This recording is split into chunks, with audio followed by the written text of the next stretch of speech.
మనుషులు ఎంత కమిట్మెంట్తో ఉంటారో మీరు కూడా నా దగ్గర అంత కమిట్మెంట్తో ఉండాలి. మీరు పార్కుల్లో తిరగడానికి మీకు టైం ఉంటుంది, మీరు రోడ్ల మీద తిరగడానికి మీకు టైం ఉంటుంది, మీ ఎక్సర్సైజ్లు చేసుకోవడానికి, మీకు సోకులు సరదాలకి, మీ షాపింగ్ మాల్లకి, మీ పనికి మాలేసాలకి ఎంత టైం ఉంటుంది. ఒక గంట నా మందిరంలో ఉండడానికి మీకు టైం ఉంటుంది. మీరు ఏం చేశారని అడుగుతాడు ఆయన.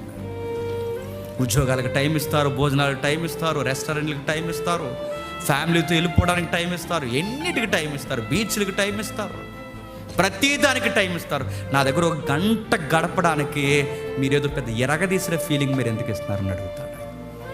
ఆదివారం ఇంటికి వెళ్ళిపోయి 2-3 మెసేజ్లు వినేసాం, ఆదివారం ఇంటికి వెళ్ళిపోయి చర్చిలో మేము గడిపిస్తాం, ఈ రోజుకు ప్రేయర్ లేదు, బైబిల్ స్టడీ లేదంటే దేవుడు అంటాడు నువ్వు చాలా ఊహించుకుంటున్నావు అని అడుగుతాడు. నువ్వు చేయవలసిందే చేయి. ఆదివారం నువ్వు ప్రేయర్కి వెళ్ళి వచ్చిన దేవుడు అంటాడు ప్రేయర్ చేయి అంటాడు. ఆదివారం నువ్వు వాక్యం విని వచ్చిన వాక్యం చదువు అని అడుగుతాడు. పొలంకి వెళ్ళి వచ్చిన టీ పెట్టని ఎలా అడుగుతాడో చర్చికి వెళ్ళి వచ్చి నిన్ను కూడా చెప్పు ప్రార్థన చేయి అని చెప్తాడు. ఇదేంటి ఎంత కఠినంగా ఉన్నాడంటే ఈయన కఠినంగానే ఉంటాడు, ఆయన అలానే ఉంటాడు. నచ్చితే వెంబడించు, నచ్చకపోతే సుఖంగా ఉన్న దేవుళ్ళు బయట చాలామంది ఉన్నారు. అక్కడ తాగొచ్చు, తిరగొచ్చు, ఎగరొచ్చు, బెల్లి డ్యాన్సులు ఉంటాయి, రకరకాలు ఉంటాయి. ఇంకంత కాదు అంగామ మామూలు కూడదు, రకరకాల ఉత్సవాలు ఉంటాయి, తాగి తందనాలు ఆడతారు. అవన్నీ నీకు కావాలి ఎంటర్టైన్మెంట్ ప్రోగ్రామ్, ఆడికి వెళ్ళిపో. ఈ దేవుడి దగ్గర అవన్నీ కుదరవు. ఆయన కఠినంగా ఉంటాడు, కఠినంగానే వెంబడించమంటాడు. రెస్ట్ తీసుకుంటున్నాను ప్రభు అంటే ఎందుకు రెస్ట్ తీసుకుందాం అని కూడా అడుగుతాడు. రాత్రి త్వరగా పడుకున్నావు, ఉదయం లేటుగా లేచావు, మళ్ళీ మధ్యాహ్నం తినేసి పడుకున్నావు, మళ్ళీ సాయంత్రం త్వరగా పడుకున్నావు, ఇంత రెస్ట్ ఎందుకు తీసుకుంటున్నారు అని కూడా అడుగుతాడు. ఆయన గుర్తుపెట్టుకో.